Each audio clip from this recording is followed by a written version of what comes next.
Welcome back to our channel Noora kitchen. వంకాయ కారం చాలా టేస్టీగా ఉంటుంది. తయారీ విధానం చూద్దాం. ఒక బౌల్లో నీళ్ళు వేసి సాల్ట్ వేసుకోవాలి.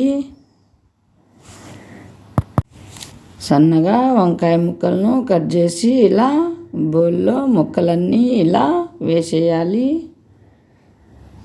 కాసేపు నానబెట్టుకోవాలి. వంకాయ కారానికి కొబ్బరి పల్లీలు ఇలా వేయించుకోవాలి. వేయించి పొడి చేసి పక్కన పెట్టుకోవాలి. తర్వాత గింజలు తీసుకోవాలి. చూడండి, పెనం పెట్టి ఆయిల్ వేసుకొని ఆయిల్ హీట్ అయినాక ఎర్రగడ్డ పాయలు తెల్లగడ్డ పాయలు వేసుకోవాలి. చూడండి,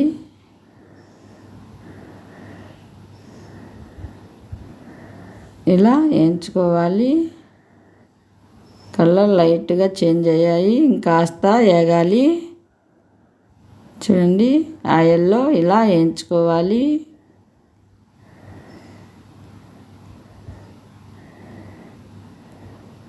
కొత్తిమీర వేసుకోవాలి. సన్నగా తరిగిన కొత్తిమీర ఇలా కలిదిప్పుకోవాలి. మంట హై ఫ్లేమ్లో పెట్టుకోవాలి. మంచి స్మెల్ వస్తుంది వేగుతుంటే. తెల్లగడ్డ కొత్తిమీర ఫ్లేవర్ బాగా వస్తుంది. ఇలా వేయించుకోవాలి. ఫస్ట్ టైం నా ఛానల్ చూస్తున్నట్టయితే సబ్స్క్రైబ్ చేయండి. ఇలా వేగినాక వంకాయ ముక్కలు వేసుకోవాలి. ఉప్పు నీటిలో నానబెట్టుకుంటే ఇలా తాజాగా ఉంటాయి వంకాయ ముక్కలు. ఇలా వేసుకోవాలి. చూడండి,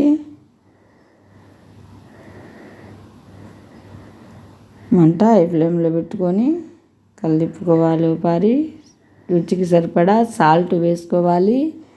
కాస్త తక్కువ వేయాలి, ఎందుకంటే పొడిలో కూడా కాస్త వేసుకోవాలి. పల్లీలు పొడిలో కూడా పల్లీలు కొబ్బరి పోపు దినుసులు పొడి చేసి పక్కన పెట్టుకోవాలి. చూడండి, మూత పెట్టి బాగా మగ్గించుకోవాలి. 5 నిమిషాల తర్వాత చూడండి, చక్కగా మగ్గిపోయాయి. మంట హై ఫ్లేమ్లో పెట్టి ఇలా మగ్గించుకోవాలి. కాస్త కలిదిప్పుకోవాలి. ఇలా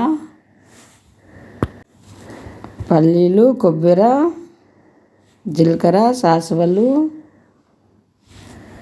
వాళ్ళు పొడి చేసుకున్న పొడి ఇది. చూడండి, ఇలా బాగా మగ్గించుకోవాలి. బాగా మగ్గితే ఇలా ఆయిల్ పైన వస్తుంది. నీళ్ళన్నీ ఎమిరిపోయి వంకాయల్లోటి వంకాయ ముక్కలు చాలా సాఫ్ట్గా కుక్ అయిపోయాయి. చూడండి, ఇలా ఆయిల్ పైకి రావాలి. అప్పుడే బాగా కుక్ అయినట్టు, పచ్చి వాసన లేకుండా చక్కగా వేగిపోయాయి వంకాయ ముక్కలు. 1/2 టీ స్పూన్ ఇలా పసుపు వేసుకోవాలి. మంట హై ఫ్లేమ్లో పెట్టుకొని పచ్చి వాసన పోయేట్టుగా వేయించుకోవాలి. వంకాయ కారం కాబట్టి ఇలానే చేసుకోవాలి. కాస్త కొత్తిమీర వేసుకోవాలి. ఫస్ట్ టైం నా ఛానల్ చూస్తున్నట్టయితే సబ్స్క్రైబ్ చేయండి. ఇలా కలిదిప్పుకోవాలి. ఇండియా దుబాయ్ వీడియోలు వచ్చాయి చూడండి. వీడియో నచ్చితే లైక్ చేయండి, షేర్ చేయండి. ముందుగా వేయించుకున్న చూడండి పల్లీలతో కొబ్బరితో ఇలా పొడి వేసుకోవాలి. వేసుకొని ఇలా వేసి బాగా కలుపుకోవాలి. మీరు కూడా ఇలా ఒకసారి ట్రై చేయండి. వంకాయ కారం చాలా టేస్టీగా ఉంటుంది. రైస్ రోటీలోకి స్నాక్స్ మాదిరి కూడా బాగుంటుంది. Thank you for watching video.